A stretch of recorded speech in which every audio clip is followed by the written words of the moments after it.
Alright, so you're out for a bike ride and you start getting the dreaded squeaking noise. You don't know where it's coming from, so you have to go through this mental checklist of what could be wrong. So one of the first things you should do if your bike is squeaking, you should try to find a way to listen to it and isolate the sound. And what I mean by that is when you're up here sitting on the saddle, you're not going to be able to hear where that sound's coming from. So if you have a bike rack like this, you can put your bike in it. Or if you have a like a trainer or something like that, you can put it on it and kind of sit on the floor and turn the cranks. So what you're going to do is you're just going to turn the cranks, and you're going to start off with your head being right here. You can listen and see where that noise is coming from. Is it coming from the rear end? Is it coming from the front end? So in this case, I can hear it's coming from my rear derailleur. So that, and the whole scope of things, is a pretty easy fix because it could be anything. It could be your bottom bracket. It could be whatever. So I've isolated that it's coming from one of these two wheels in my derailleur. The rear derailleur has two jockey wheels. You got one right here. There's another one back here. So there's an Allen bolt right there, and then on the very back side here, there's an Allen bolt.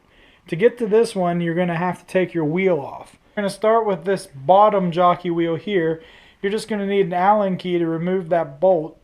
And it is important that you kind of take a look at your chain and see how it runs through the wheels. That'll be really important when you're putting it back together. So as you can see, it took a little bit of force there to get that out. I'm just going to take the screw out.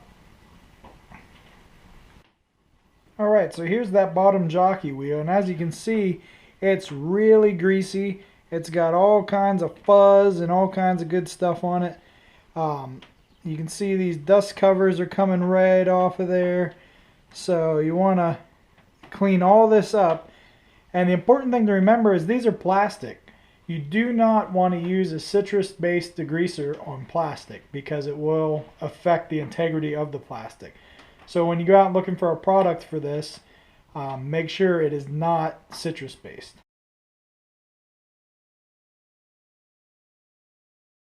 We got it all cleaned up. You can actually see it says Shimano on there. It had a lot of grease on it. We got that off. Now the next thing we're going to want to do is push out this bearing. It's just like a little sleeve. You'll see that this comes right out. And we're going to get that popped out. And then clean that with a little bit of degreaser.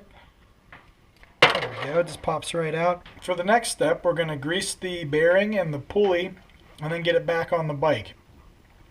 Now, you don't need any kind of crazy grease for this because there really isn't a whole lot of torque or anything. It's just riding along. So I'm just going to use this super lube, and we're just going to lube the bearing and the inside of the pulley.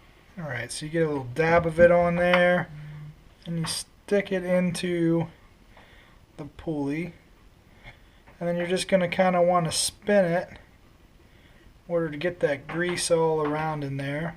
Alright, so we got our bearing all cleaned up, we got our caps all cleaned up, and we got that all greased in there. Now we're going to stick it in to the derailleur.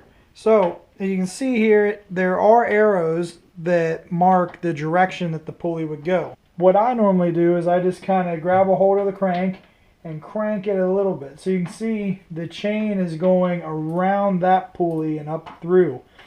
So if you look at the arrows the way they are now, this is not the correct way to put it in. You would actually flip it over. There's a second arrow on the back there. So if you look at the direction the arrow is pointing, like towards me, and then you do this, and you see the chain is going up, which that would rotate it towards me. Alright, so you're just going to want to put this back into your chain and slide it on up in there. Get your screw back in and just tighten it up. So now we got the wheel off. We just want to come over here, get the Allen bolt. Same process that we did before, just obviously on the other side of the bike.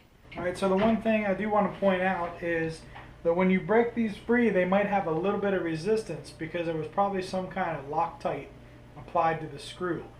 So just keep that in mind. And I didn't show you that step when I did it, but I do put a little bit of Loctite on there I'm not really sure that it matters 100% if you do or don't use Loctite. I'm sure someone will probably leave a comment down below in the comment section one way or the other. But my thinking is you don't want the wheel, the jockey wheel or anything else on your bike that can move to move or fall off when you're riding your bike. Because riding your bike 50, 70 miles is fun. Pushing your bike back 50 or 70 miles is not as much fun. So just in my mind, I like that little extra piece of security. And I don't use the permanent Loctite, obviously. I use the removable Loctite. And then once you get it all reassembled, you're just going to want to give it a spin and see. And it sounds like it's been taken care of. Just hit the subscribe button if you like what you saw, and we'll see you next time. Thanks.